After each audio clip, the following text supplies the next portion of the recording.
Hello ವಿದ್ಯಾರ್ಥಿಗಳೇ, ಈ ಒಂದು ವಿಡಿಯೋದಲ್ಲಿ ನಾವು M Com third semester accounting for information system ಅಂತ ಏನು ಸಬ್ಜೆಕ್ಟ್ ಇದೆ ಅದಕ್ಕೆ ಸಂಬಂಧಪಟ್ಟಂತೆ ಥರ್ಡ್ ಸೆಮಿಸ್ಟರ್ನ ಈ ಸಬ್ಜೆಕ್ಟ್ ಅಕೌಂಟಿಂಗ್ ಇನ್ಫಾರ್ಮೇಷನ್ ಸಿಸ್ಟಮ್ನ ಇಂಪಾರ್ಟೆಂಟ್ ಕ್ವಶನ್ಸ್ಗಳನ್ನ ಈ ವಿಡಿಯೋದಲ್ಲಿ ಚರ್ಚೆ ಮಾಡೋಣ. ಕೆಳಗಡೆ ಡಿಸ್ಕ್ರಿಪ್ಷನಲ್ಲಿ ನಮ್ಮ ಆ್ಯಪ್ ಲಿಂಕ್ ಇದೆ. ಸೊ ಆ್ಯಪ್ನ ಡೌನ್ಲೋಡ್ ಮಾಡಿಕೊಂಡು ನೀವು ಥರ್ಡ್ ಸೆಮ್ನ ಯಾವುದೇ ಒಂದು ಸಬ್ಜೆಕ್ಟ್ನ ಜಾಯ್ನ್ ಆದರೆ ಉಳಿದಿದ್ದೆಲ್ಲ ಸಬ್ಜೆಕ್ಟ್ಗಳು ಫ್ರೀ ಆಗಿರುತ್ತೆ ಹಾಗೂ 4ನೇ ಸೆಮಿಸ್ಟರ್ ಕ್ಲಾಸಸ್ಸು ಪೂರ್ತಿಯಾಗಿ ಉಚಿತವಾಗಿರುತ್ತೆ. ಸೊ ಅಕೌಂಟಿಂಗ್ ಇನ್ಫಾರ್ಮೇಷನ್ ಸಿಸ್ಟಮ್ನಲ್ಲಿ ಬರುವಂಥ ಪ್ರಮುಖ ಪ್ರಶ್ನೆಗಳನ್ನ ಚರ್ಚೆ ಮಾಡೋಣ. ಸೊ ಇದಕ್ಕೆ ಸಂಬಂಧಪಟ್ಟಂಥ PDF ಉತ್ತರಗಳು, KUD key answers, KUD notes ಹಾಗೂ ಎಕ್ಸಾಮ್ಗೆ ಸಂಬಂಧಪಟ್ಟಂತೆ ಇಂಪಾರ್ಟೆಂಟ್ ಕ್ವಶನ್ಸ್ಗಳು, ಉಳಿದ ಸಬ್ಜೆಕ್ಟ್ಸ್ನ ಯಾವ ರೀತಿ ಸಾಲ್ವ್ ಮಾಡೋಕ್ಕೂ ಶಾರ್ಟ್ಕಟ್ ಮೆಥಡ್ಸ್, ಪ್ರಾಬ್ಲಮ್ಸ್ ಎಲ್ಲವನ್ನು ಕೂಡ ನಾವು ಆ್ಯಪ್ನಲ್ಲಿ ಡಿಸ್ಕಷನ್ ಮಾಡ್ತೀವಿ. ಸೊ ಆ್ಯಪ್ನ ಡೌನ್ಲೋಡ್ ಮಾಡಿಕೊಂಡು ಆ್ಯಪ್ನ ಜಾಯ್ನ್ ಆಗಿ. ಸೊ ಇಂಪಾರ್ಟೆಂಟ್ ಕ್ವಶನ್ಸ್ನ ನೋಡ್ತಾ ಹೋಗೋಣ. ಮೊದಲೇದು 2 ಮಾರ್ಕ್ಸ್ಗೆ ಸಂಬಂಧಪಟ್ಟಂತೆ ಮೊದಲನೇ ಪ್ರಶ್ನೆ, what is business information system? What is accounting information system? What is a system development process? What is a system design? What is business software? What is application software? What is general purpose of software? What is enterprise business software? What is accounting software? State top 10 example of software. What is the system software? What is operating system software? What is software license? What is commerce? What is e-commerce? Why we use e-commerce? What is B2B commerce? What is B2C commerce? What is C2C commerce? What is C2B commerce? What is P2P commerce? What is electronic payment system? What is a transaction?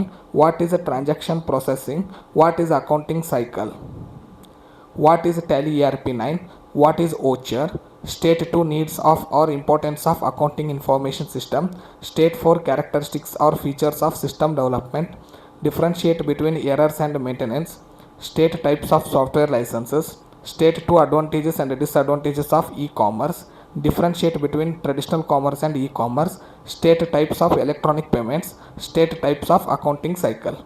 ಇನ್ನು 5 and 15 ಮಾರ್ಕ್ಸ್ಗೆ ನೀವು study ಮಾಡಬೇಕಾಗಿರೋದು, explain components of accounting information system, explain functions of accounting information system, explain needs or importance of accounting information system, explain major purpose of accounting information system, explain activities of accounting information system, explain transaction processing of accounting information system, explain role or purpose of accounting information system, explain strategic use of accounting information system, explain methods of system development process, explain characteristics or features of system development life cycle, explain stages of SOP, differentiate between errors and maintenance, explain characteristics or functions of OS, explain types of licenses, explain history or features of e-commerce, explain scope of e-commerce, explain advantages and limitation of e-commerce, differentiate between traditional commerce and e-commerce, explain process of e-commerce, explain types of e-commerce,